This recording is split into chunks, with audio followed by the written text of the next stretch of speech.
Ok. Bem, boa tarde a todos. Agradeço a vossa participação neste webinar, promovido pela Clara Saúde e pela Abbott. Neste webinar vamos ter o nosso palestrante, que é o Dr. João Mário Figueira. É licenciado em Medicina pela Universidade de Lisboa, especialista em Patologia Clínica. Atualmente desempenha funções como coordenador de Laboratório de Química Clínica na Unidade Local de Saúde, Lisboa Ocidental, acumulando igualmente o cargo de Diretor Clínico na Unidade Privada, Alver Saúde, Prestação de Serviços Médicos. O Dr. João Mário Figueira possui um interesse científico aprofundado na área de cardiologia, com particular enfoque nos ensaios laboratoriais de troponina e péptidos natriuréticos. Tem sido convidado para proferir diversas palestras, tanto a nível nacional como internacional, nas quais aborda a relevância clínica destes biomarcadores na prática médica contemporânea. Comigo, eu sou o diretor científico do Grupo Clara Saúde, entre os quais o laboratório Labocentro. Aqui à minha direita tenho o Dr. Teixeira Lopes, é o nosso diretor técnico, a minha colega, a doutora Ana Garcês, e a nossa diretora de marketing, Cláudia Lucas. A sessão vai ter duração de 45 minutos e vamos ter 15 minutos de perguntas. Eu agradecia, se fosse possível, escreverem no chat. Podem também, quem quiser, fazer as perguntas oralmente, ok? No final vai ser entregue depois o e-mail com o certificado para os participantes, está bem? Obrigado e bom congresso a todos. Tá? Muito boa tarde. Obrigado, Dr. André. Em primeiro lugar, queria agradecer o convite da parte do Labocentro na pessoa do André Santos e da ABA, com a doutora Marina Silva e do João. Queria também felicitá-los pela iniciativa. É uma iniciativa muito pertinente e é pertinente porquê? Não só pela grandiosidade da entidade clínica que vamos abordar hoje, que é a assistência cardíaca, mas também porque finalmente parece que o teste tem participação e isto é um passo importantíssimo para que o seu uso da rotina fosse usual e com os benefícios que vamos ver, espero poder demonstrar hoje para todos. A ideia também é que no fim deste webinar, todos os que estão presentes, além de entenderem qual é a máquina clínica, também perceberem como é que podem usar esta ferramenta neste contexto clínico. Queria cumprimentar também todos os participantes neste webinar, agradeço. A adesão foi muito grande e permitam que faça uma saudação especial para as pessoas que estão em Angola, Moçambique e na Guiné-Bissau. Ora, a ideia é nós progredirmos o mais cedo possível e tratarmos o melhor cedo possível para não chegar a este estado, ou seja, a pessoa com a língua completamente fora porque tem uma doença cardíaca grave. E que passos é que existem para chegar a um diagnóstico precoce, avaliação de prognóstico, tudo isso. Claro, começamos sempre pela clínica, a clínica é sempre basilar em qualquer avaliação clínica do doente, mas, neste caso em concreto da insuficiência cardíaca, temos o ecocardiograma que é o gold standard ainda neste diagnóstico. Mas também temos o NT-proBNP. E aqui a questão é qual dos dois? Ou ambos. Será um bocadinho à base disto, no fundo é um desafio que eu vos dou para aquilo que vamos ouvir a seguir. O que é que eu vou falar? Eu vou explicar o que é que a insuficiência cardíaca é uma situação muito grave. Vamos falar um bocadinho da fisiologia dos diuréticos para perceberem não só as particularidades analíticas do seu dossiamento, mas também o seu uso no dia-a-dia. E é importante falar um bocadinho das coisas mais básicas da fisiologia. Vamos falar, obviamente, também no seu dossiamento e algumas recomendações analíticas nesse contexto. Obviamente, qual é o interesse clínico, e aqui vamos abordar a insuficiência cardíaca aguda, a insuficiência cardíaca crónica, o doente hospitalizado, etc, etc. E, de uma forma Podes falar à vontade, particular, também por causa da audiência, do tipo de audiência que temos hoje, vou dar um enfoque especial na prevenção primária, ou seja, na utilização dos espectros natriuréticos em ambulatório. Tenho alguns casos clínicos reais, que vamos falar no fim, e, por fim, as mensagens mais importantes irão ser transmitidas. E por que a insuficiência cardíaca é considerada a epidemia do século XXI? Já neste estudo, publicado em 2020, em 1999, diziam que o estudo europeu, na Europa Ocidental, nesse ano, a prevalência era de 5,3%. E a estimativa era duplicar em 30 anos. Ou seja, em 2030, esta prevalência será à volta de 10,6%. E porquê? Não só com o aumento da idade das pessoas vivem mais tempo, mas também porque se trata melhor a doença coronária, a hipertensão e a diabetes, são os principais fatores de risco para a insuficiência cardíaca. Ou seja, vamos ter doentes a viver mais anos, mas com mais patologia, que são fatores de risco para a insuficiência cardíaca. Em Portugal, mais ou menos por essa altura, foi em 98, foi feito o primeiro estudo sobre a prevalência em Portugal. Foi o registro ética, foi realizado nas unidades primárias, no universo de mais de 5 mil doentes, e a prevalência global era 4,3%. Esta prevalência aumentava a partir da década de 70, como era óbvio, à volta dos 7%, e culminava nos doentes com mais de 80 anos, a prevalência de 16%. Ou seja, temos aqui uma prevalência muito elevada nos básicos. Mais recentemente, em 2023, publicado o estudo de Portes, é um estudo muito importante, porque de facto foi o grande estudo sobre a prevalência da insuficiência cardíaca no nosso país. E porquê que isso é justo? Porquê? Porque a insuficiência cardíaca é a primeira causa de internamento acima dos 65 anos. Uma em cada 4 pessoas vai ter doença ao longo da sua vida. Está previsto um aumento de 50% nas hospitalizações dos próximos 25 anos, com o impacto económico que também vamos perceber. Por fim, sabemos, ou estima-se, que um tratamento e um tratamento eficaz podem reduzir em 30% a taxa de hospitalização. É um número muito relevante. A prevalência na Europa anda à volta de 3%, e qual é a nossa prevalência real? Isto foram as grandes questões que levaram à elaboração e à realização do estudo Estudo Portes tem um estudo operacional que incluiu, foram selecionados 700 mas foram apenas 5.600.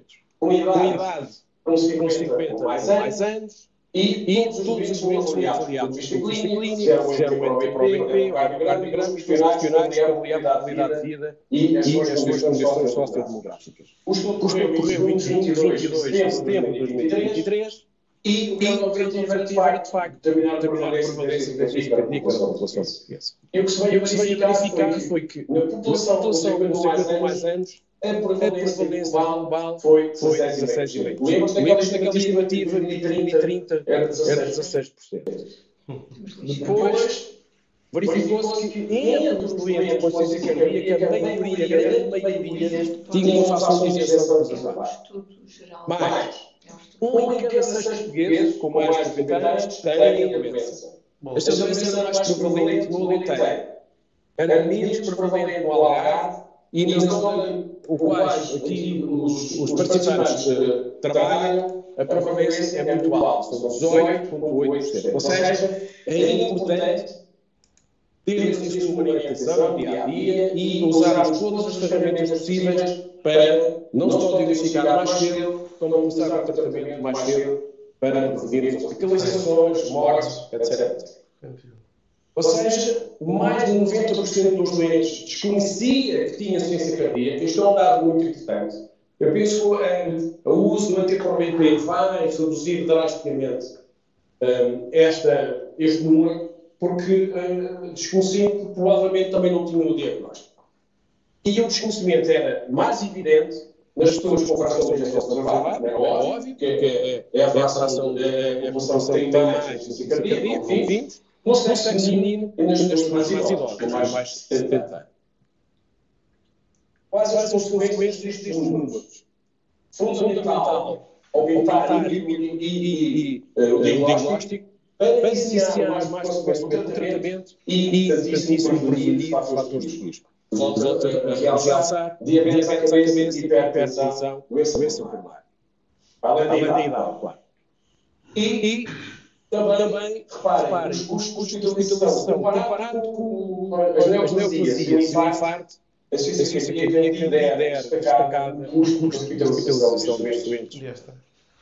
E porquê que a cardíaca é epidemia no século XXI? Como já vimos pela prevalência elevada, 90% das pessoas não sabem, 2% da população ocidental com mais de 70 anos tem a doença, apenas 50% dos sobreviventes de 5 anos, que é um dado muito relevante, 50% dos doentes têm doença coronária, 75% têm hipertensão ou diabetes, portanto podem estar assintomáticos, é importante realçar aqui a prevenção primária, diagnóstico mais precoce, e aqui sim o PET neonato tem vantagem considerável sobre a ecocardiografia. Aliás, eu diria mais, estes doentes num estilo muito precoce, aliás, para fazer prevenção primária, alguns doentes não têm clínica, e a única ferramenta que é disponível é o PET neonato. É por isso que causa a estabilização dos idosos e um dado importante. Neste momento, apenas aproximadamente 50% dos doentes são um mal diferencial para o cardiologista. E aqui realça novamente o papel dos PET diuréticos nesta questão. Quais são os desafios que temos neste momento? Dificuldade no diagnóstico, por várias razões, sintomas muitas vezes os estudos precoces não são sintomáticos, por vezes é difícil distinguir se um cansaço, aquela dispneia, é uma causa cardíaca ou não cardíaca. O problema que falei há pouco são estas séries pós-termite 40% a 50% dos doentes que não têm bem o diagnóstico de cuidados primários. O ecocardiograma, para além de ser caro, por vezes é demorada a sua referenciação, é demorada a execução do exame, necessita ser feito com um especialista. Ou seja, eu penso que falta aqui, de facto, mais uma ferramenta e os PETs diuréticos encaixam muito bem neste passo. Vamos falar agora um bocadinho sobre a fisiologia dos biomarcadores. Portanto, nós, neste momento, há vários biomarcadores em investigação, de acordo com o órgão ou sistema implicados na fisiopatologia da doença, mas os únicos que estão aprovados e validados para o uso do dia-a-dia são os PETs diuréticos, BNP, anti-BNP. E são estimulados, a sua secreção é estimulada essencialmente pelo estiramento do músculo estriado, do cardíaco, por aumento de volume e aumento de sobrecarga. E, de facto, o aumento de volume e de pressão por sobrecarga estimula, estica e faz pressão no músculo cardíaco, que vai fazer com que haja a secreção do pré-BNP, que é o pré-BNP, depois será transformado no pró-BNP, por sua vez é assimilado enzimaticamente na molécula ativa, que é o BNP, e o anti-pró-BNP não age. Ações biológicas. O BNP, como eu disse, é a fração ativa da molécula, através da uma ligação orientopeptidases tipo A, vai ligar-se a alguns órgãos, nomeadamente córtex renal, sistema nervoso e vasos sanguíneos, para focar em todas essas ações. Na diurese, inibição do sistema da angiotensina, inibição da atividade simpática e vasodilatação. Por outro lado, a sua degradação faz como? Isto também é muito importante.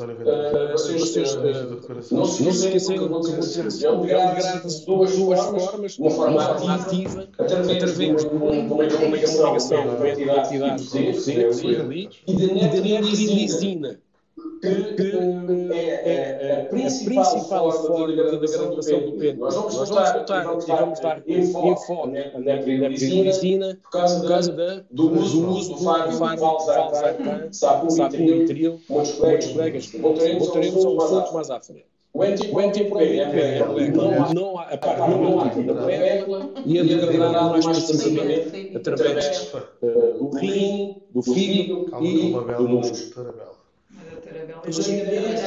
Aumento da pressão e do volume ventricular com secreção do péptide natriurético, desta forma pré-proBNP, depois esse indivíduo vai causar promolego proBNP, depois será dividida em BNP, a parte ativa, e o anti-proBNP como esse. Circulação, e em circulação aparece BNP, a forma intacta, proBNP também pode aparecer em circulação, e o anti-proBNP. Também pode aparecer em circulação os produtos de degradação de todos. E isto é importante porque os ensaios que foram desenvolvidos, os ensaios laboratoriais para o doseamento dos péptidos, diferem uns dos outros, porque os anticorpos que foram desenvolvidos para reconhecer, por exemplo, estas partes todas das moléculas diferem. Uns reconhecem mais de uns e outros reconhecem mais dos outros. Por isso não é possível comparar, e vamos voltar ao assunto mais adiante. Ora, em resumo, síntese e degradação dos péptidos.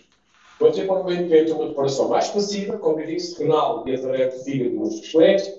O BNP é degradado essencialmente de uma forma ativa pela neuroglicina. Apenas cerca de 20-25% é por filtração renal, e aqui a base do anti-proBNP.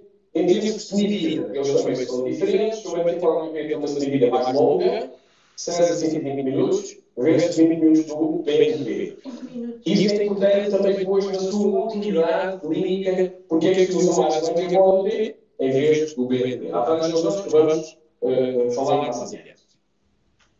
Diferenças em termos de variáveis analíticas ou fisiológicas. Variabilidade biológica é muito grande e é mais elevado no BNP. Reparem, uma variabilidade biológica de entre 25% a 40% no BNP e 20% a 35% no anti-proBNP.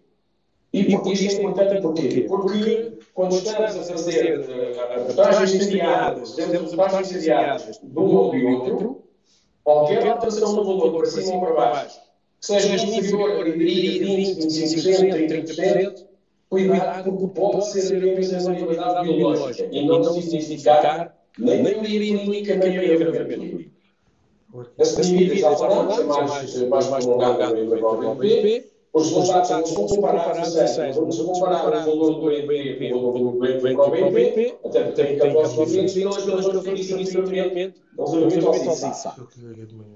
Esta vantagem é importante do anti-proBNP é a estabilidade da amostra in vitro. Ora, imagine, o doente olha a amostra em saúde.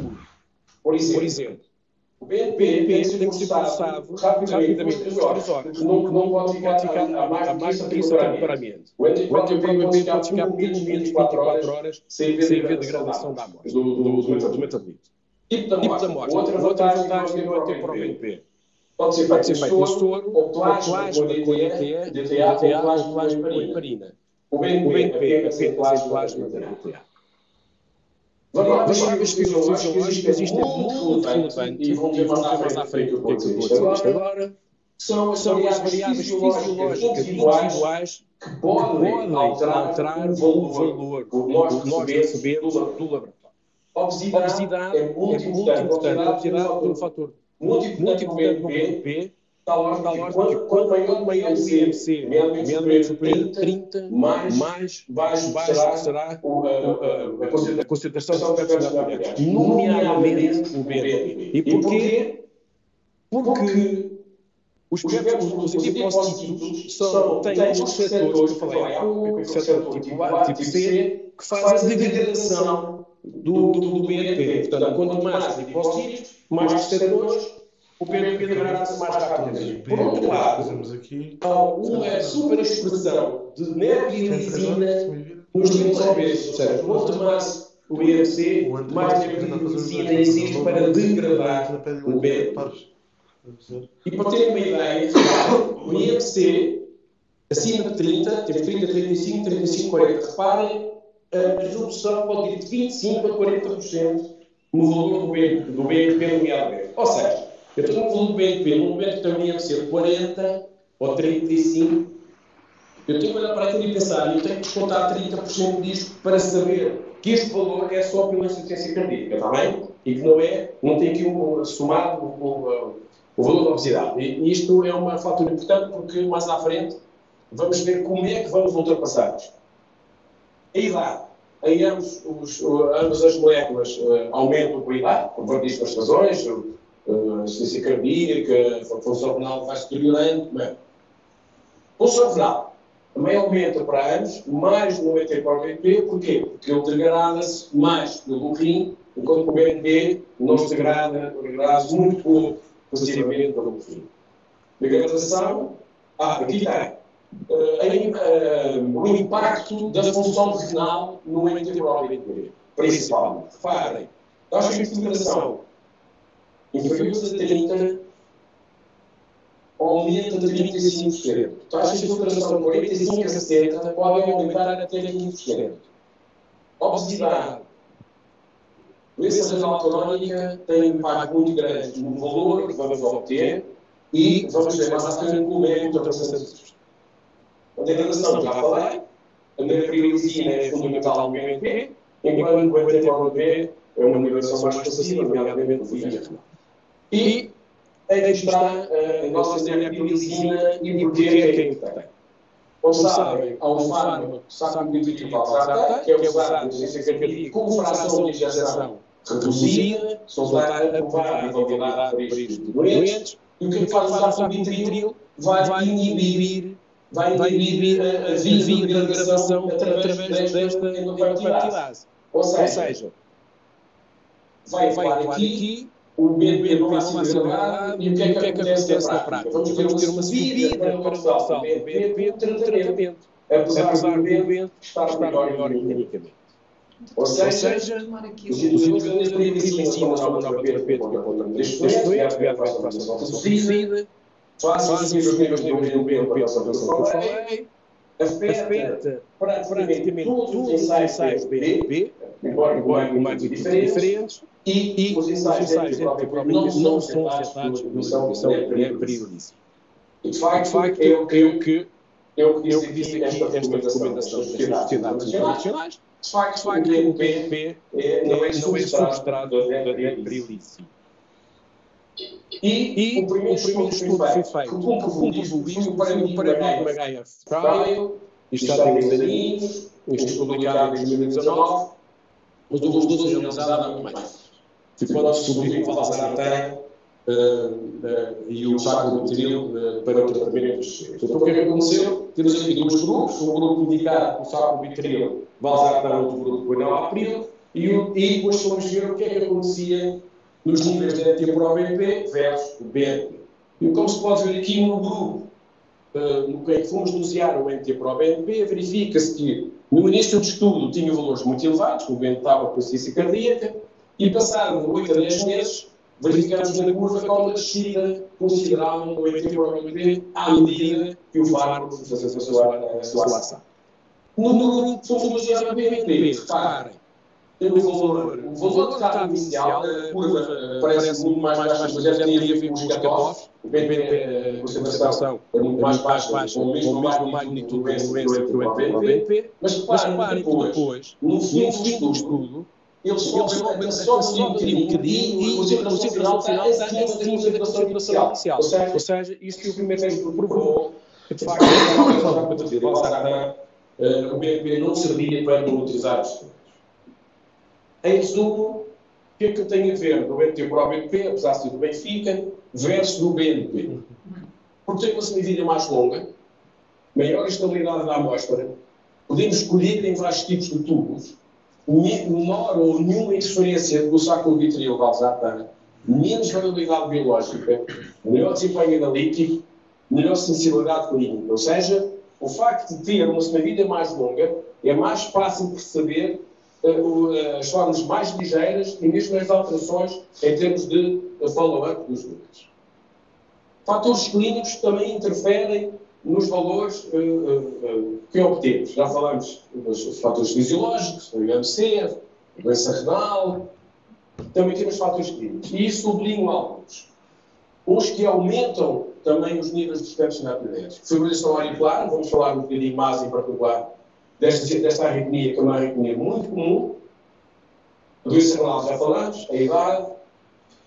E situações que fazem descer, para além da obesidade e da biotina. A biotina é uma substância que usamos nos ensaios, e há pessoas que fazem suplementos de biotina e por vezes podem interferir e dar valores mais baixos do que os natriuréticos. Ou seja, o laboratório tem um valor muito baixo, numa situação não compatível com a situação clínica, o que é respeitável, mas as coisas que é preciso ver é se o doente faz suplemento de biotina há muito tempo, muito bem habituado, mas não pode estar a interferir.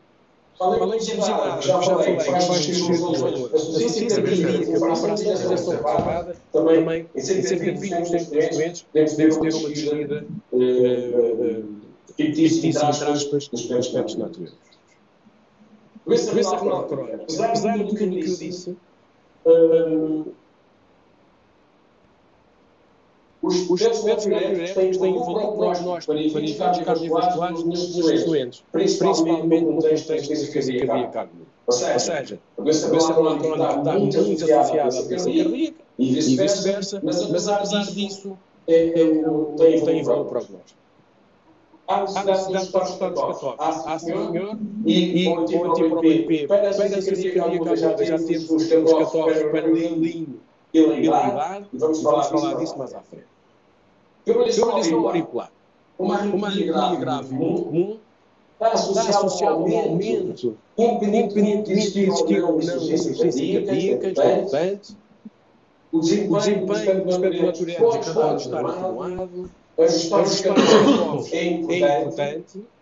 E tal hora que as guidelines da Sociedade Europeia de Cardiologia já em 2021 sugeria que se aumentassem um bocadinho os católicos. Só para saberem, o NT-proBNP é 125, que é o católico atual da recomendada, para os doentes que não têm função auricular, e o BNP é 35. Ou seja, eles sugerem que se ajuste um bocadinho, que se suba um bocadinho o católico para os doentes que têm fibrilação auricular. Claro que há vários tipos de fibrilação auricular, que tem paroxística ou permanente, e serão mais proventos que têm fibrilação auricular permanente. Como eu disse, a fração de ejeção preservada, cerca de 20% dos doentes podem ter valores mais baixos, particularmente se forem obesos. Também há fármacos que interferem nos valores dos espectros natriuréticos, nomeadamente quase todos aqueles que estão usados na insuficiência cardíaca, diuréticos, diegas, AR2, característicos e antigamente processadores do jornal dos valores. Todos estes fazem reduzir os valores. Estou agora a resumir um bocadinho aquilo que disse até agora, e o que é que dizem aqui? É que para o IBP, se usarmos os católicos, está à idade e tentamos, de certa forma, diminuir o impacto da doença renal nos nossos próprios tempos, vamos validar para aquele doente. A idade e o género não tem algum impacto, mas não têm mais impacto sobre os valores que temos e, de facto, o que este estudo concluiu foi que para o diagnóstico de insuficiência cardíaca, para o lilinho, para dizer que tem doença, é importante termos os católicos do NT-proBNP pela idade, como vamos dizer mais à frente. Pois aqui recomendo baixar em 50% o cutoff do natriurético, nomeadamente o BNP, nos doentes com EMC superior a 30. Resumo, variabilidade biológica, falo aqui em 25-30%, o que é o RCP? É o Reference Change Value, que inclui também a variabilidade analítica. Ou seja, variações de 25-30% para cima ou para baixo podem nos indicar agravamento ou melhoria da doença. Ou seja, nós falamos de obesidade, insuficiência auricular, patologias de risco cardíaca e não cardíaca, influência dos fármacos, o sacubitril valsartano como o BNP e esta frase pode resumir tudo. Os níveis, apesar disto tudo, os níveis dos espectros natriuréticos devem ser interpretados como uma variável contínua e de acordo com o contexto clínico. O NT-proBNP, por ter concentrações mais altas e um intervalo dinâmico mais alargado, é mais sensível à deposição sintomática, nomeadamente na propagação primária, nos doentes que não têm doenças, mas têm características paradas.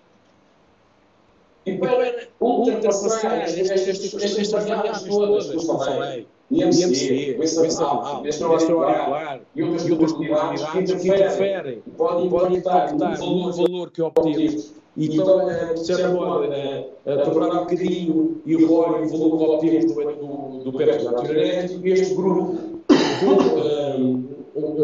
com a assinatura da Sociedade Europeia de Cardiologia, publicou este ano um artigo que portanto, é o CODE-HF, Collaboration for the Diagnosis and Evaluation of Heart Failure, que criou um modelo estatístico no qual englobava uma variável contínua, que era o NT para o BNP, mais variáveis clínicas objetivas.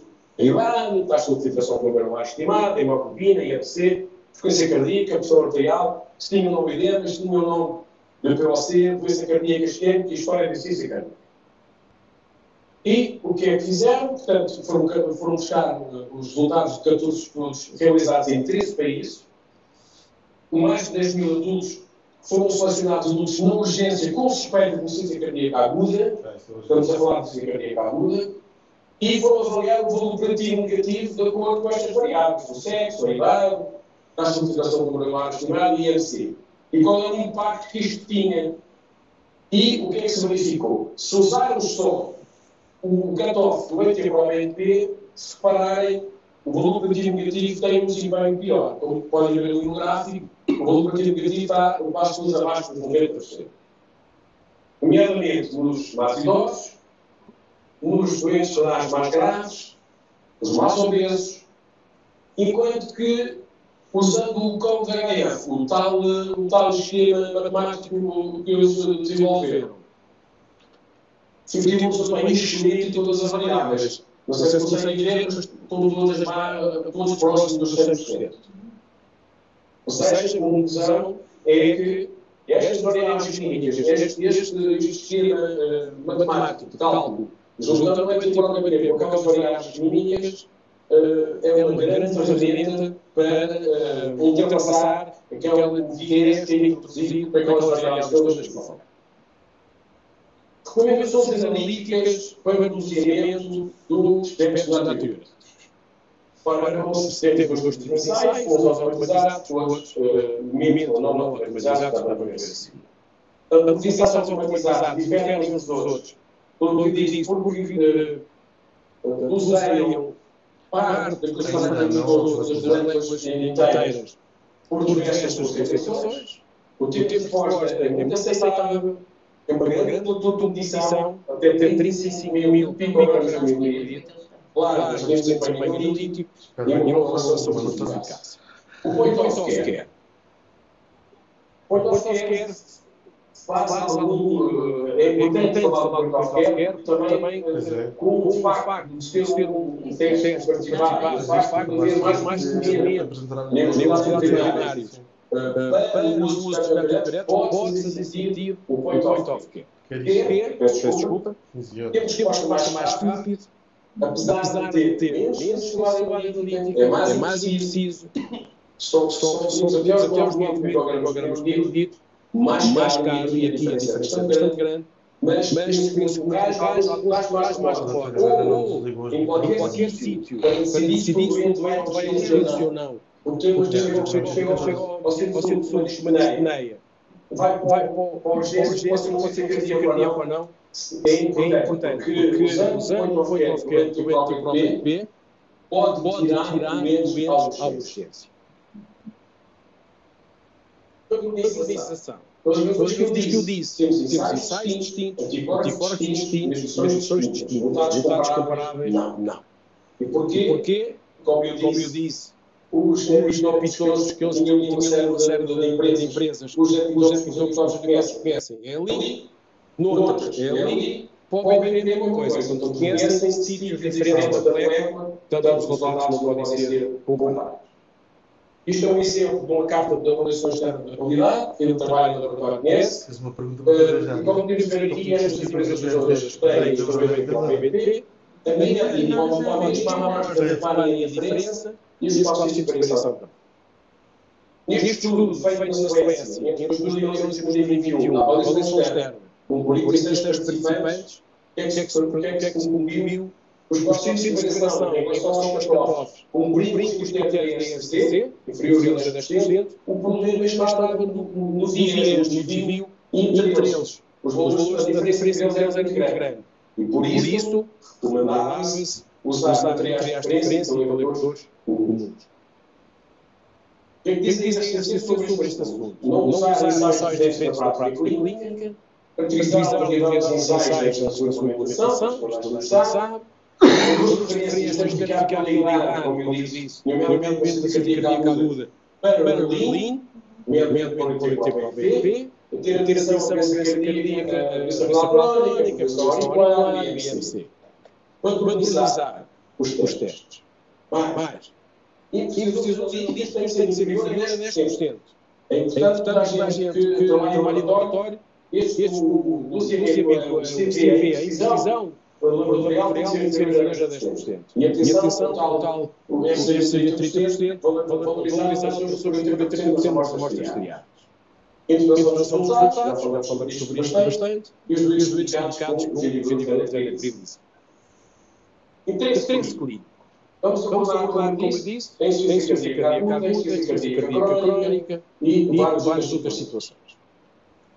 Em 2018, foi publicado este estudo em que se percebe muito bem aqui que ambos aumentam de acordo que aumenta a gravidade da insuficiência cardíaca de acordo com a classificação de Heart Association. Quanto mais grave a situação clínica, mais os valores. Isso pode-se ver-se aqui que o NT-proBNP, que é a curva de cima, é mais fácil de perceber a diferença, se fizesse seriadamente os valores a estes doentes, é mais fácil de perceber uma diferença no NT-proBNP, porque a curva do BNP é um bocadinho mais achatada. Então é um bocadinho mais a perceber-se a diferença entre um momento e outro, de acordo com a classe da insuficiência cardíaca.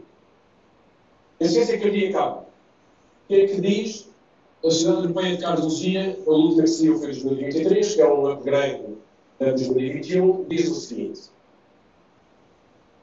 capacidade teorético pode subir na admissão e antes do doente sair. Volume preditivo elevado. Quais são os cutoffs para a insuficiência cardíaca? Que chega à urgência com uma desmaia e pode ser de saber que saber se é insuficiência cardíaca ou não.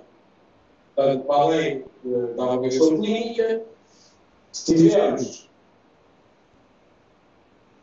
sem call-out, um BNP inferior a 100, tem um volume preditivo negativo 90 e muitos por cento, que poderá não ser a insuficiência cardíaca, e o valor do 300 inferior a 200 para o BNP para o BNP. E exclui o volume preditivo negativo 94,91%.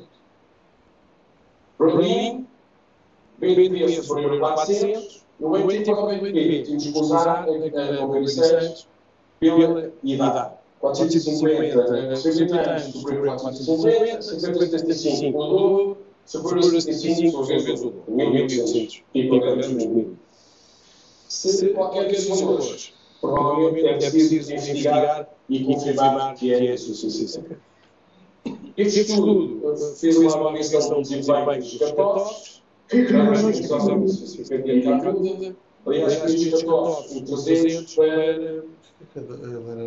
para partir para o BNP, é uma ciência muito usada e é praticamente muito se usa. Como assim já tem que descobrir o doente que acaba de por falta de ar, e não é por causa de uma descompensação cardíaca aguda, e verificou-se que tem um volume preditivo negativo de 28% para descobrir todos os doentes com o valor de 300 microgramas por mililitro. O Rodin tem um preditivo positivo muito mais baixo, mesmo estando pela idade. Em relação ao BNP, este estudo mostra que o BNP à volta dos 110 é não cardíaca. O BNP, o valor 675, é o cutoff para despedir o mecanismo cardíaco. Estou valores para os colegas terem uma ideia do que poderão ser. O que é que diz as sociedades americanas, American College e American Heart Association? Isto é uma guideline que saiu em 2022, publicada em 2023, em relação aos usos de biomarcadores da insuficiência cardíaca. Primeiro, diagnóstico, o explosão de insuficiência cardíaca tem um nível de evidência de uma classe de recomendação mais elevado. E o que é que se passa na insuficiência cardíaca? Em relação aos aspectos natriuréticos. Numa situação estável, o doente está seco, dry and bad. Os aspectos natriuréticos estão normais. E atenção novamente à variabilidade biológica e à variabilidade analítica. Depois, o agravamento da sintomatologia. O doente vai à urgência.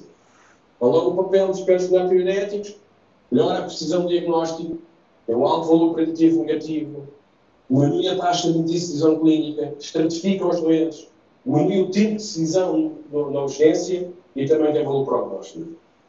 O doente é tratado, intra-hospitalar, hospitalizado. Os natriuréticos têm uma boa relação com a versão de enchimento ventricular esquerda, ajuda a neutralizar a terapêutica endovenosa, dá-nos uma ideia do grau de combustão hemodinâmico do doente, ajuda-nos a tomar decisões de alta hospitalar, evolui para o prognóstico, como vamos ver, quer na admissão, quer na alta. Vamos ver que é importante também, em termos de prognóstico de doentes, quer em taxa de hospitalização, quer em taxa de mortalidade. O doente vai para a sua casa, em ambulatório. Ao papel dos processos natriuréticos, identificar um doente que tem alguma congestão residual, casos muito graves e que tem sempre uma congestão residual, vão ter sempre aspectos natriuréticos acima de 14 e pode ajudar a tomar alguma decisão terapêutica para reduzir essa congestão e também tem valor prognóstico. O que é que se usa na nossa unidade local de saúde? Para a insuficiência respiratória aguda, um único doseamento e pronto, está decidido, sobre a dispneia de origem cardíaca. Vocês não disseram, para definir a causa da dispneia, mas também tem valor prognóstico e estratifica o risco do doente. Esta desculpa. Às 24 ou 8 horas, temos o segundo doseamento para avaliar o doente bem está, se a sua evolução, se estabilizou ou não o tratamento que está iniciado, e em paralelo do doente tem valor prognóstico. Este é o esquema que, de uma forma geral, se diz a modalidade de calcio. Insuficiência cardíaca crónica. O que é que diz a Sociedade Europeia de Cardiologia? Também tem uma nível de evidência empírica e uma recomendação de classe 1. Algoritmo de diagnóstico. O que é recomendado é, para além da clínica, ver os fatores de risco, fazer o ecocardiograma, NT para o BNP ou o BNP. Isto são os catófos que usam o doente relatório para saber se o doente tem ou não doença cardíaca. Está uma alteração da função cardíaca, mais concretamente. E, de acordo com estes valores, podemos referenciar para pedir um ecocardio. O que é que nos diz as sociedades, o American Heart ou o American College? Nível de evidência há uma recomendação classe 1. Alta, a evidência o mais alta possível. Estratificação do risco. E este estudo, o VALEF, demonstra isso. Foi realizado nos cuidados de saúde primários, com mais de 5 mil doentes, com insuficiência cardíaca, e fomos dosear o NT para o BNP ou o BNP dos doentes, e fomos ver, ao fim de 2 anos, qual foi a mortalidade total e a hospitalização pela doença. E verificou-se que ambos têm valor prognóstico comparável, valores mais altos, pior prognóstico, não existe risco de zero, ou seja, valores altos, não há risco de zero, e determinação seriada dá mais informação no seguimento destes doentes. NT para o BNP, valores basais baixos com subida significativa, era pior do que valores basais altos com subida significativa. Portanto, era pior prognóstico. Ou seja, o doente quando nos aparece com um volume muito alto, o prognóstico é sempre pior do que se assistirmos a uma subida gradual ao longo do tempo. Ou o uso de espécies natriuréticos na hospitalização. Também uma evidência o mais elevado nível.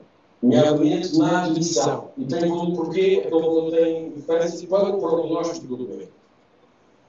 Também tem na pré-alta, em termos de prognóstico, e qual é a estratégia de seguimento para esse doente. Agora, uma evidência mais baixa. Há aqui dois registros que eu considero muito importantes, que é o ADR, que é um registro com cerca de 100 mil doentes, que avaliamos a potência cardíaca aguda e que fomos ver o prognóstico.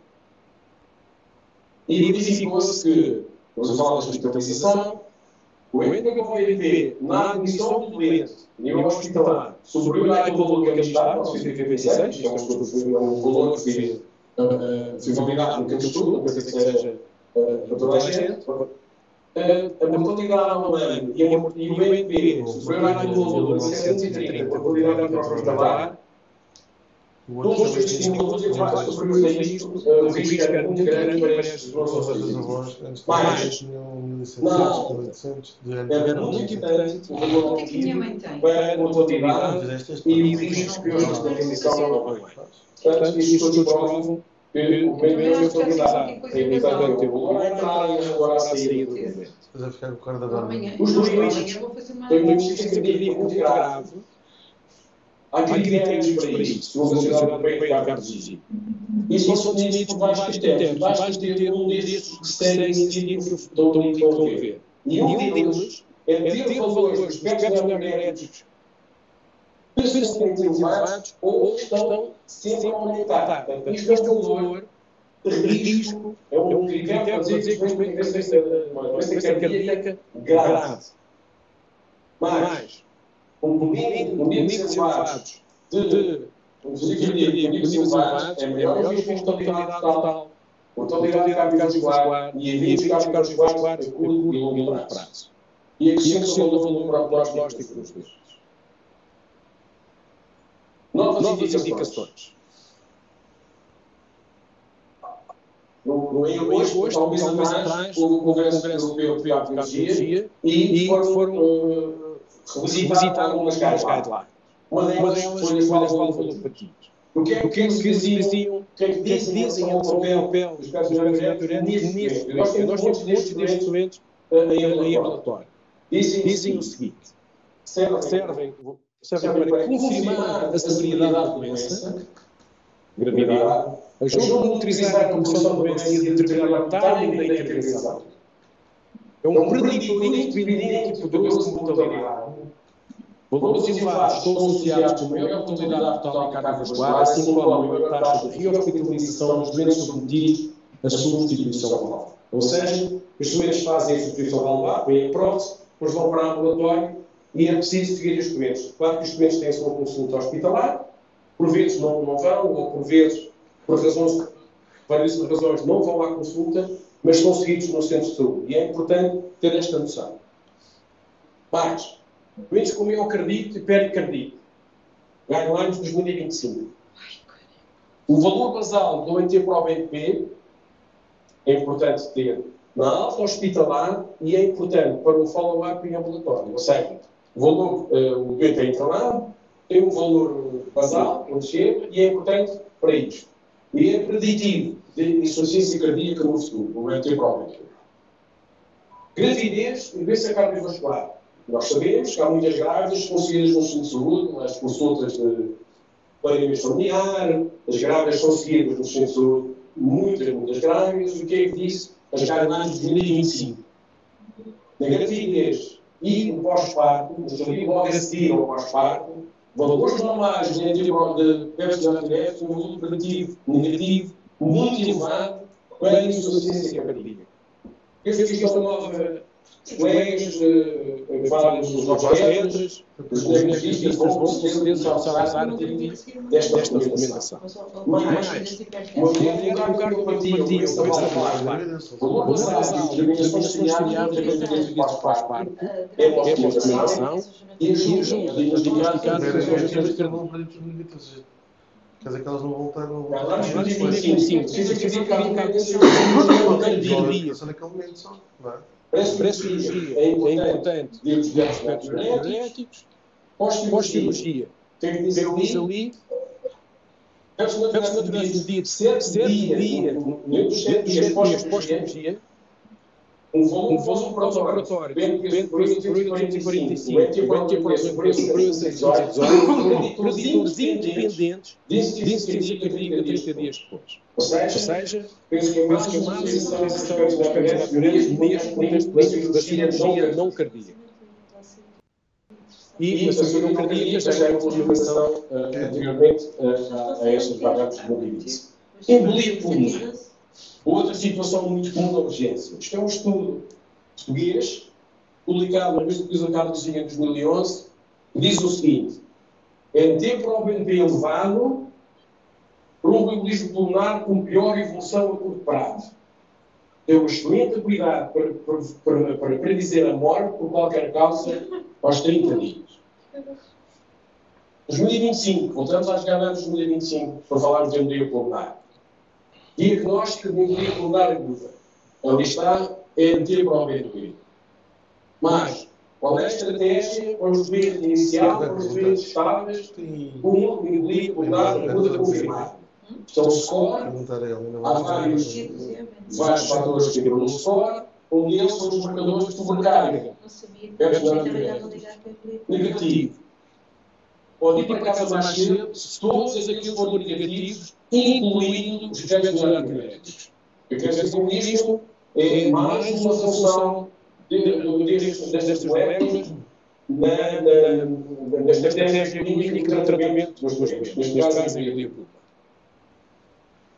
Esta indicação muito ainda bem, porque não há um consenso sobre isto, ou seja, se eu posso usar o valor dos espectros antidiuréticos quando estou a tratar um doente, ou um deles, eu faço seriado, mês a mês, ou semana a semana, para saber se a terapêutica que estou a fazer é boa ou não, tem que alterar.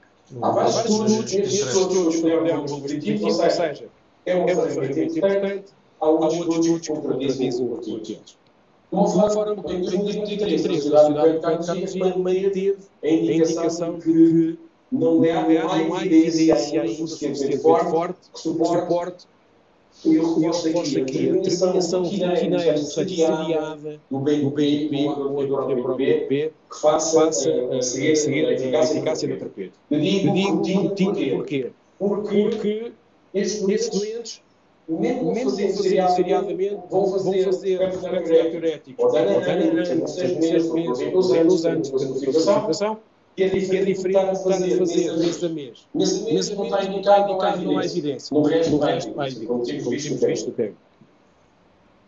Prevenção primária. Vamos dedicar aqui algum tempo à prevenção primária. Penso que também é um assunto de maior interesse para hoje. E o que é que diz o American Heart e o American College of Cardiology? É importante dosar o seu valor para prevenir expansão ventricular esquerda ou uma insuficiência cardíaca de novo. Este estudo, STOP-HF, foi feito em doentes em risco de insuficiência cardíaca. E o que é isto? São doentes com hipertensão, com diabetes, com doença vascular, sem expansão ventricular e sem sintomas. Mas se fizermos o rastreio dos níveis do BNP, conseguimos reduzir o endpoint de expansão ventricular esquerda, assintomática, com ou sem insuficiência cardíaca. Mas, permite ter uma ação na titulação dos fármacos. Os antagonistas do sistema renina-angiotensina e beta-glucanos. O que é que diz? Redução dos eventos cardíacos em doentes com diabetes e níveis elevados de NT-proBNP, mas sem doença cardíaca de base. Ou seja, tenho um doente com diabetes. O que é que esta recomendação diz? Tenho um doente com diabetes. Não tenho doença cardíaca de base, mas tem níveis elevados de NT-proBNP. Atenção, este doente tem um risco maior de ter eventos cardíacos. E, na sequência disto que eu acabei de dizer, desta recomendação dos americanos, foi feito um estudo que eu considero o estudo mais relevante de todos os que eu vou apresentar aqui hoje. É de 2025 e reparem, tive a avaliação da Associação Portuguesa de Cirurgia Familiar, Sociedade Portuguesa de Cardiologia, Sociedade Portuguesa de Endocrinologia e Diabetes e Metabolismo e Sociedade Portuguesa de Medicina Interna. Aliás, olhamos para os outros e vemos logo quem são. é muito relevante porque, de facto, eu vou ver porquê. Porque é uma população relativamente a uma doença muito grave, muito prevalente, tem vindo a aumentar e vai continuar a aumentar nos próximos anos nas sociedades mais desenvolvidas, nomeadamente, e foi criado um documento de consenso para o uso dos suplementos diuréticos no diagnóstico precoce da doença cardíaca nos diabéticos. E o que é que dizem as guidelines europeias e americanas que serviram no fundo, de base para este estudo? A insuficiência cardíaca e a doença cardíaca estrutural improváveis se o antigo for ao PNP no 125. E recordo que o 125 é o cutoff do anti-ProBNP em evolução.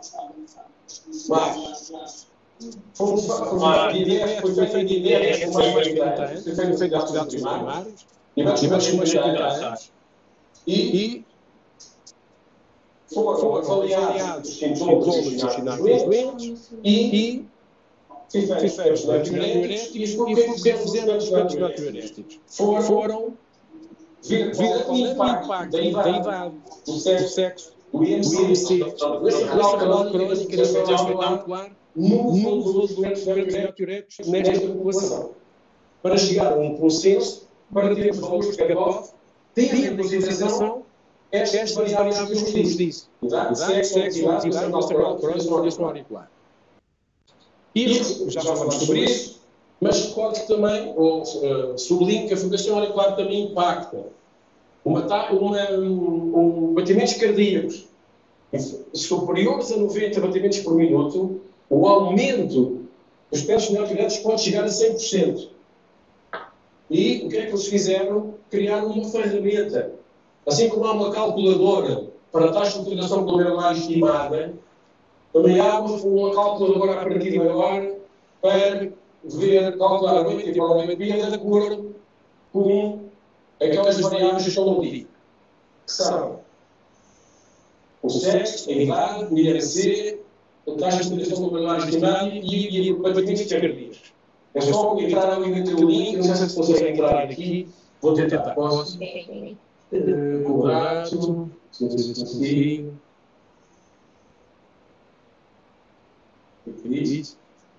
Ok. Portanto, eu posso colocar aqui, ponho aqui, portanto, sexo, né? Desculpa, a idade, ponho o seu doente, e depois a fundação dos batimentos, tudo isso, e depois tem a fundação auricular, nas dos batimentos, e depois calculo e calcular. E eu vou ter qual é o cutoff para aquele doente para o anti-ProBNP. Repito, valores para quantificação do anti-ProBNP, estados à idade, o género, modalidade, para a experiência cardíaca e pessoas com diabetes. Portanto, reparem a relevância disto. Só para recordar, todos estes fatores que impactam no valor do anti-ProBNP, que nós obtemos, são diluídos, são praticamente bloqueados por esta calculadora. E vamos ter um valor, e é este valor que eu sei que é relacionado apenas e quase exclusivamente com a função cardíaca. Quando diz isto, chamamos um estudo importante, de facto, já perceberam o que é que é. Vamos sair aqui. Bem fácil.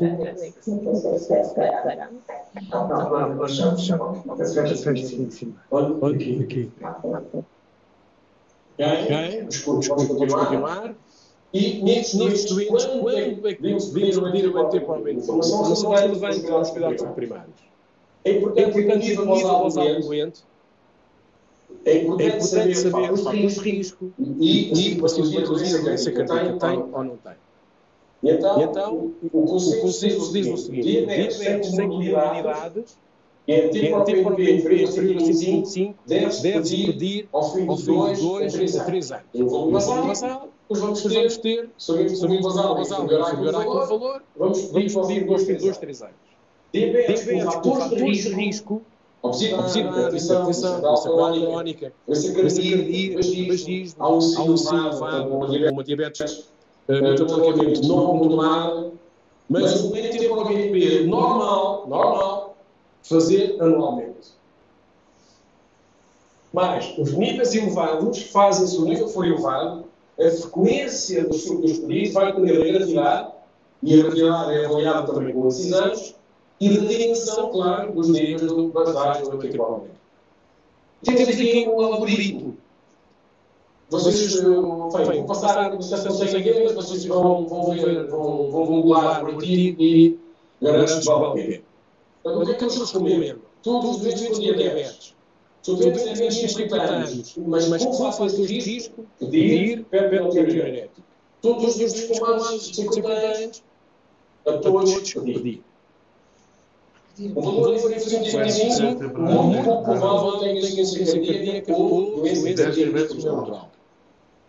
O doente sem fatores de risco, mais autorizados, com fatores de risco, anualmente, como eu já tinha.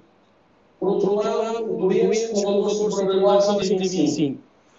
Atenção, isso aqui é importante. E o valor é igual, superior ou igual a 125 e acima dos cutoffs ajustados pela calculadora. Ok? E isso, provavelmente, muito provável ter uma insuficiência cardíaca e uma doença estrutural cardíaca. Vocês agora, a seguir a investigação do doente e para referenciar o cargo disto. Mas vamos fazer cinzenta, que seria um doente que tem um antiproblémico superior ou igual a 125, mas que está abaixo do valor que a calculadora dá. Ou seja, o superior ou igual a 125, mas quando vai calcular, não dá um valor elevado. E aí, se tem sintomas, é repetido em 6 meses, estável anualmente. Ok? Implicações terapêuticas.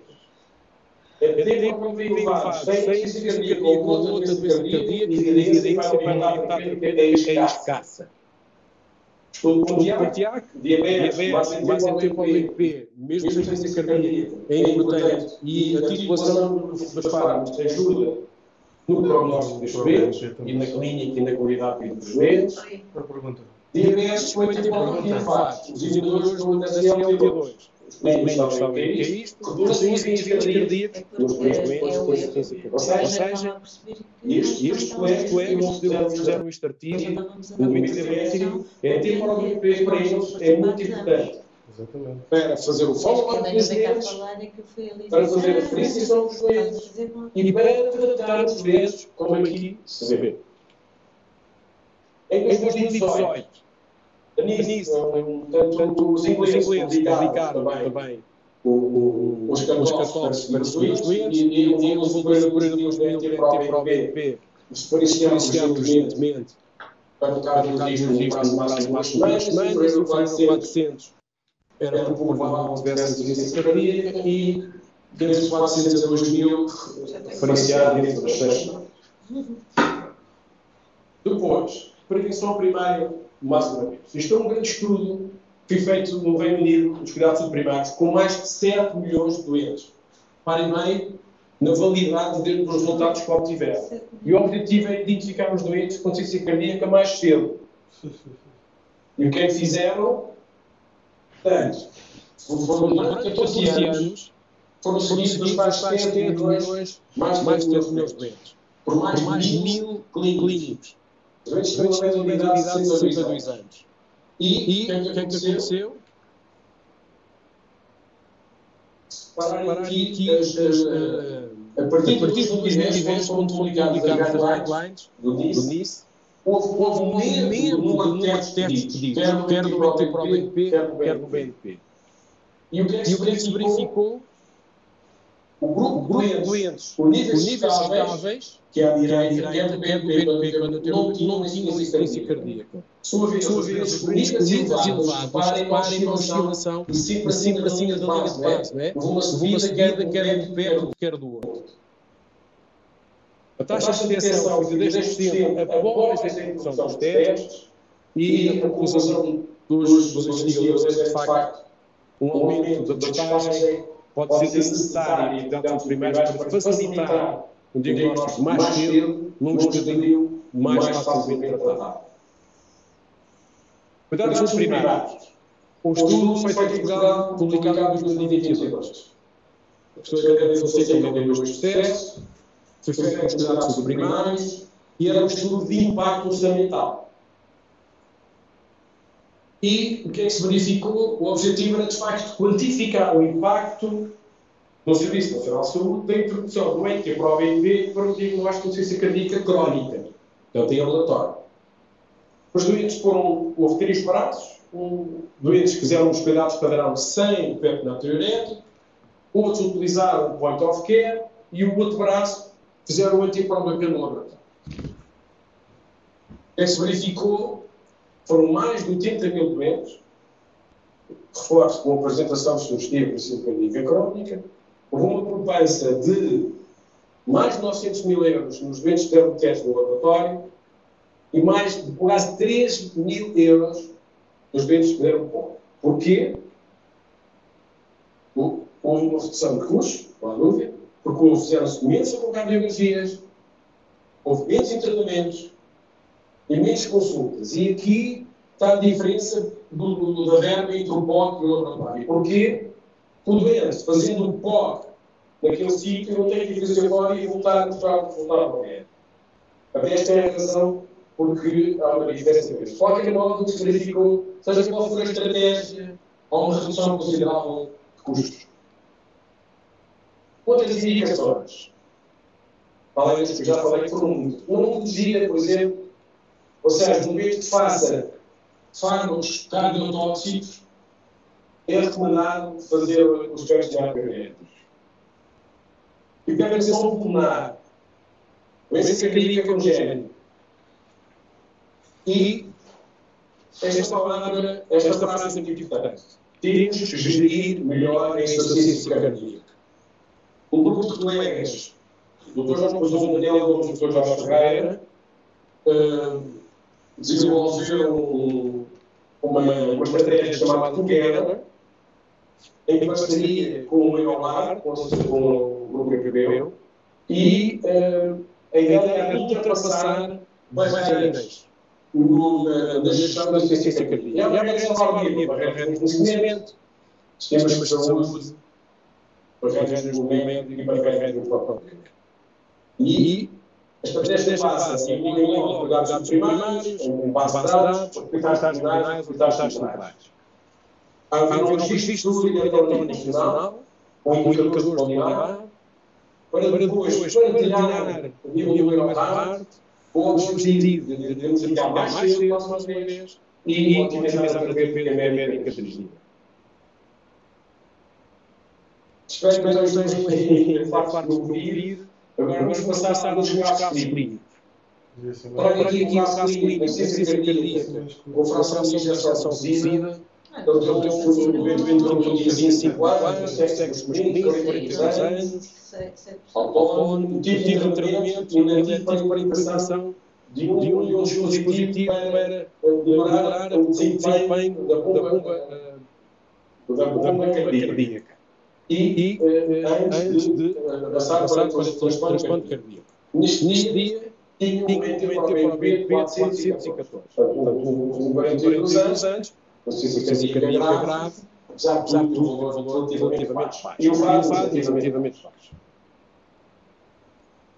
Portanto, o dia 28 do 5, mais de um mês depois, já tinha vários anos, já tinha passado a data de aniversário dele, veio ao primeiro consulta após a implantação do tal dispositivo.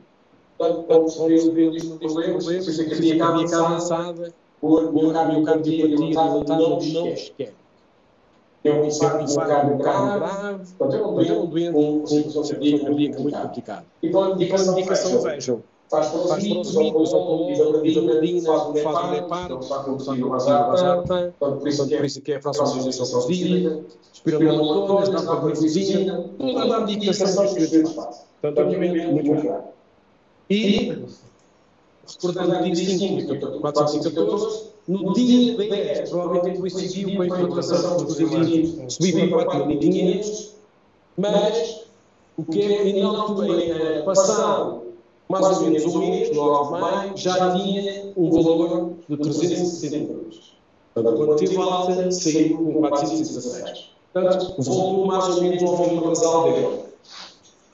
O que é que eu quero mostrar aqui? É um momento grave, mas aparentemente compensado medicamente. Tinha um valor à entrada de 400 e pouco, 414, saiu praticamente controlado para 416 e no relatório, se repararem, 18 de maio a 30 de 6, valores muito estáveis e o voo que ele tinha era 271. Ou seja, este doente, apanhado nos cuidados suprimários, vai ter sempre a ter para o BNP ligeiramente elevado. E este é o objetivo deste caso clínico, é os colegas perceberem que estes doentes estiverem controlados, mantêm valores mais ou menos pelo menos naquela centena, 200, 300, que foi o que aconteceu com este doente. Um doente com uma afecção respiratória. Doente admitida por flutter auricular, doente do sexo feminino, 77 anos. Problemas no primeiro dia do serviço de urgência. Insuficiência cardíaca descompensada, traqueobronquite aguda, uma ataque de disritmia pelo tal flutter auricular. Problemas ativos, já falei do que é que se passaram. Valores. Traqueobronquite. No dia 7 de 2 de 2025, portanto, 6 meses antes, o valor basal dele era 125, como podem ver ali. No dia 21 de 8, foi no dia que entrou, tinha 5.387. Porquê? Por causa da situação de base cardíaca, mas estava em flutter auricular. Lembram-se que eu fui admitido naquele dia por flutter auricular. Lembram-se que a frequência auricular no flutter auricular faz aumentar bastante os níveis de efeitos na arterial. Depois, como se pode ver, depois, 3 dias depois, reparem, ele passa de 5.000 para 400. E depois, mantém-se estável até a alta hospitalar e depois, em relatório, tem um valor perfeitamente saudável. O valor existente, 121. Isto é para explicar, de facto, o impacto do flutter e que um doente, mesmo com estas complicações, consegue controlar e o anti-ProBNP é muito bom para saber o grau de combustão da doente, o nível de disfunção cardíaca que o doente tem. Outro doente com o PLC. Sexo feminino, 70 anos. Foi um quadro típico de cansaço, de dispneia. E tinha vários problemas. PLC, asma, hipertensão, insuficiência cardíaca. Osteoporose, tinha o que é que eu pretendo com este caso? No dia 3 de 9, tinha o anti-ProBNP de 1410 e com o tratamento da doença, em 2 dias, baixou a metade. Ou seja, o anti-ProBNP é um bom avaliador da melhoria clínica do ponto de vista cardíaco deste doente. Infarto sem supra-DST. Doente, 80 anos, tive um tratamento, infarto sem supra, encaminhado ao hospital de Luz. Tem várias instituições, hipertensão, diabetes, obesidade. Tem-se ver aqui, o doente tem à entrada o anti-ProBNP de 721, ou seja, o infarto teve um impacto negativo na circulação, como era expectável, mas 2 dias depois baixou para 777. Ou seja, o doente seguramente melhorou muito a sua circulação, apesar de ter tido um infarto nos dias anteriores. Um doente foi à urgência por um trombo cranioencefálico, distinto, como assim, e... O que foi? Peço desculpa. Também continua ali. Tem.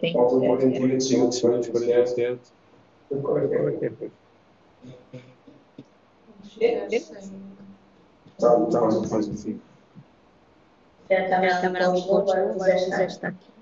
Peço desculpa, temos aqui um problema técnico. 30 segundos. Eu acho que é o motivo de transmissão. Televisão.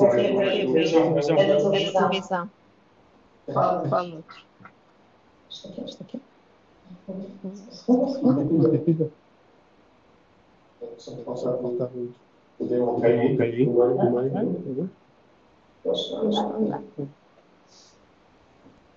Pode ser a partir do computador.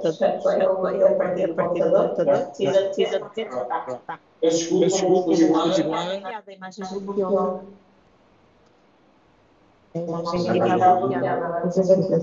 Então, o doente tive uma sim e na sequência da sim, fez o traumatismo cardíaco crânioencefálico.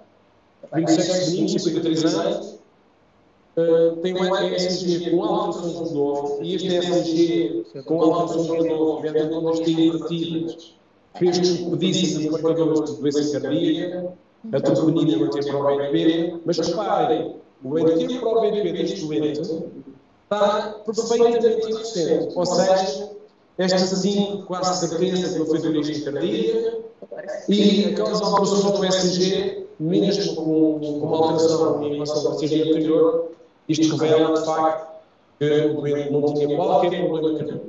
Portanto, o BNP para o BNP reflete isto perfeitamente. Um doente com estabilidade. Um doente, penso que é um caso de insuficiência cardíaca congestiva, 75 anos, que tem estabilidade congestiva, hipertensão, fibrilação auricular permanente, doença renal crónica, estadio 5, gravíssimo, diabetes, bem, este doente tem tudo. Agora não vejo aquela parte de baixo. Eu ligo aquela parte.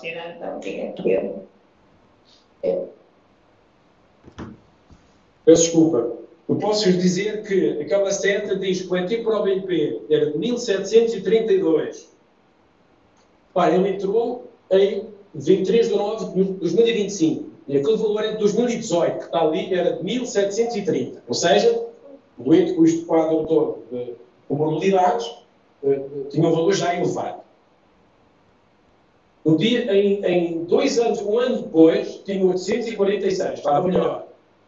Mas, no dia 23 de 9, só para saber, isto é quando ele entrou ali, tinha um valor de 22 mil. Ou seja, nós temos que o valor da história da cadeza tem valores superiores a 35 mil.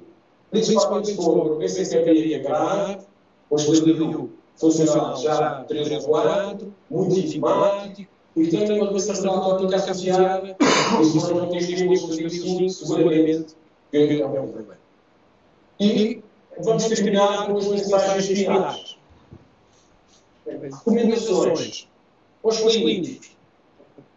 Pelo que falou muito, este foi o contato com a diagnóstica cardíaca aguda, uma urgência e em ambulatório, principalmente dos doentes em risco, e aqui falamos muito dos doentes com diabetes, especialmente no contexto de incerteza clínica. Devem ser interpretados sempre no contexto clínico e sempre considerar sempre todas aquelas comunidades e fatores e fármacos que podem influenciar o valor do ATP obtido. E aqui usar aquela calculadora que eu mostrei, que vai ser muito útil para todos os utilizadores dos PEPs naturais. Claro que não são standalone, tem mais valia quando são complementares à decisão clínica e que com os mais diagnósticos. Repetir os diuréticos não está indicado na maioria das situações de insuficiência cardíaca, devem apenas ser medidos uma vez. Certas indicações específicas, gravamento clínico, prognóstico, nos doentes, aquele tal das indicações com diabetes, quando é que deve fazer, se é um ano, se é 2, 3 anos, se é aos 6 meses.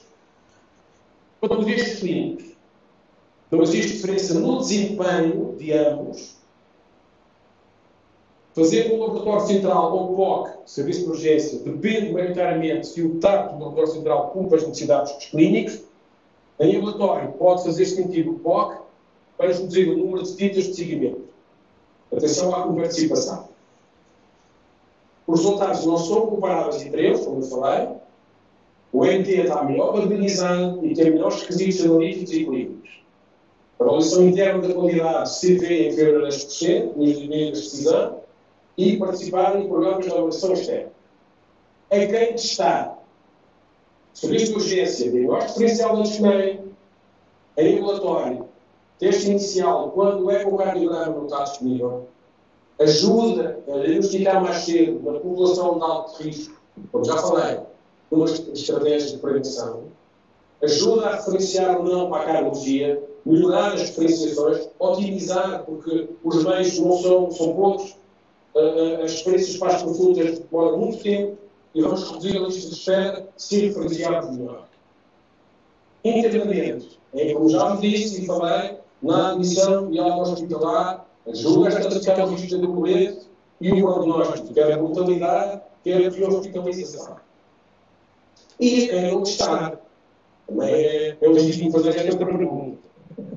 Na minha opinião, serviço de urgência, doentes com clínica altamente sugestiva de dispneia ou por outras patologias, à partida não precisa de fazer. Em ambulatório, como despiste de disfunção muscular assintomática, de população de baixo risco. Testar em todos o alto risco, diabetes, hipertensos, Está bem, está. A partir de agora uma carrega. Para fazer diagnóstico mais cedo. Doentes de baixo risco, não se deve. Então não se deve, porque já o tratamento, como eu disse, sucessivamente. Ao fazer as questões, doentes indicados com o ar, devem fazer o tempo para o PPP. Ok? A quem testar no tratamento, se houver agravamento clínico, prevenção primária, recidiva clínica suspeita de insuficiência cardíaca e ou agravamento clínico para diferenciar a cardiologia. E, segundo aquele algoritmo das sociedades 0,4 para diabetes, é importante ter essa informação aqui. É quem está. Prevenção secundária, por episódio agudo. Ou seja, nos casos com agravamento clínico ou falta de resposta ao tratamento. Não hospitalar. Quando transportado, se for para o diagnóstico, estratégia de seguimento, o doente já fez a entrada, deve fazer assim. Não podia deixar de falar disto, que é uniformização. O que é que eu quero dizer com isto? Nós vamos ver qual é a literatura que existe aí no mercado de trás para fazer os pedidos dos espécies antidiuréticos. Isto é a tabela de 2025, janeiro de 2025, dos cuidados primários, e o nome que aparece é PEP antidiurético tipo B. Como sabemos ali, como o valor, o doente paga uma taxa montadora de 5 euros. Paga. Se eu for um software de prescrição eletrónica, por exemplo, uma medicina, o que aparece lá é prova BNP. Isto não é nada. O BNP não é nada. O ENP, o ENP para o BNP, ou o ENP antidiurético tipo B. Ou seja, isto cria confusão. E vai criar confusão a quem não está habituado a usar isto. Portanto, preços, não sabemos. Fala-se na comunicação, mas aparentemente é só com o SMS. Para a DCC, não vejo lá nenhum deles, nem para o BNP, nem para o BNP, nem nada. Mensagens finais. Prevalência 16% na população mais do que tem, mas 90% não sabia.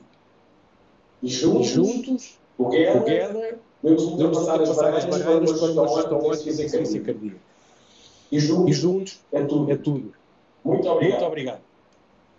Bem. Obrigado, Dr. João Mário. Obrigado.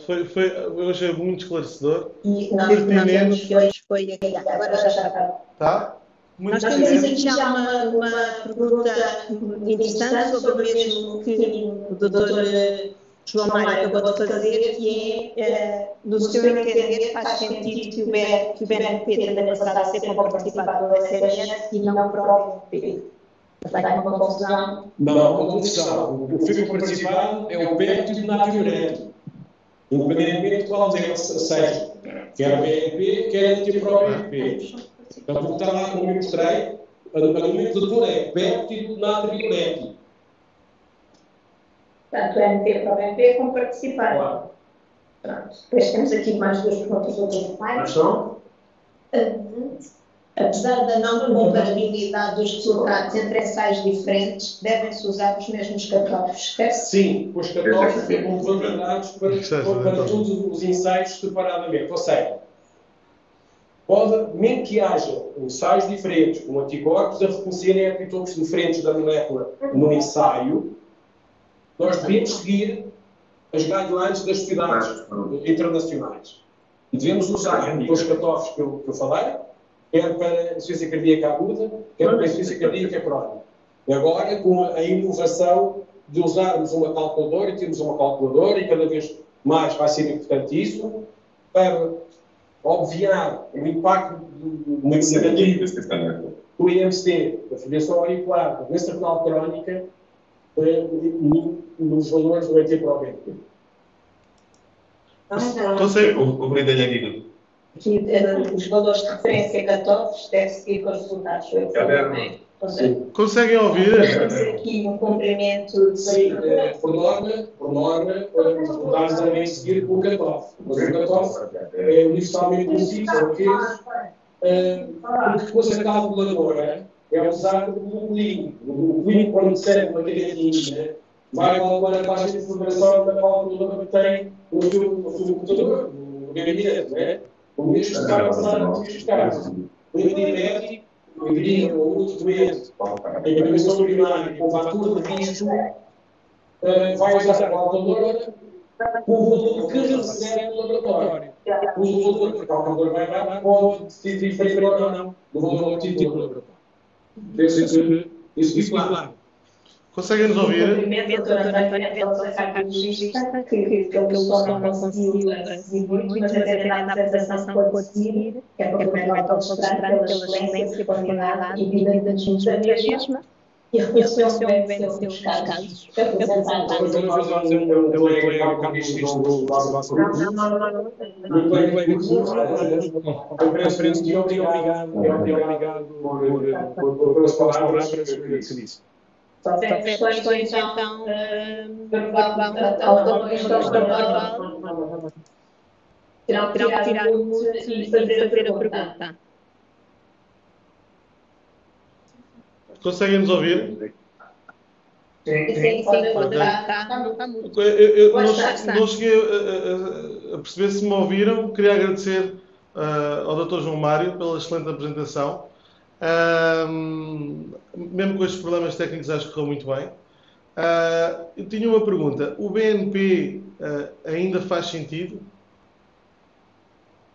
O BNP, eu faz sentido. Eu diria que se for usar o meu marcador para usar tradicionalmente tudo que aparece à frente, repare, ou eu sei que uma frase tem a identificação ou não está de identificação, e de acordo com isso eu peço um ou outro, se eu quero fazer o saco vitril, pode fazer o BNP.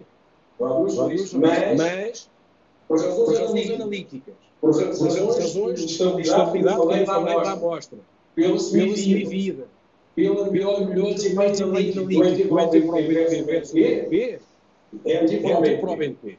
Pelas razões de resultado do trio, é antiprobente. Ou seja, se puder escolher uma forma séria para todos os doentes, sem dúvida, das razões todas, o antiprobente. Não vou dizer que o BNP não presta, eu fiz o que disse, aliás, eu disse, pois tem a mesma validade clínica, não é? Tem diferenças intrínsecas entre cada um, como falei, quer analíticas, quer do ponto de vista do clínico, e o balanço vai muito favoravelmente com o antiprobente. É que nós temos, por exemplo, o laboratório tem mais de 150 postos de colheita e eu percebi que o BNP tem ali 3 horas após a colheita que começa a perder a estabilidade, correto? Sim. Ou fazem a diferenciação de 12 graus, então tem que trazer imediatamente para o laboratório. Exatamente. E nós temos aqui, para além da Guiné e da Angola, temos também a parte dos Açores e Madeira que também estão presentes. Como é que eles enviariam amostras para o laboratório central? Há alguma maneira de acondicionar ou têm que fazer in situ nos locais? Então, eu só tenho duas hipóteses. Ou fazem POC, um local, se for para enviar para o laboratório central, têm que atender às condições de colheita, de armazenamento e de transporte da amostra para aquele fornecedor com reagente e de acordo com o biólogo que escolhe. Agora, em termos de estabilidade da amostra, é sem dúvida muito mais seguro usar o antiprobente, nomeadamente quando está fora do centro hospitalar ou fora de um grande centro, onde é mais fácil chegar ao laboratório central. Ok, obrigado.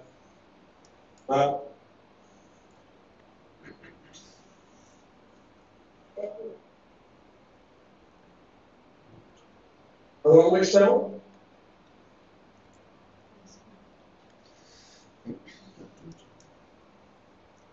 Se não houver mais alguma questão, tá?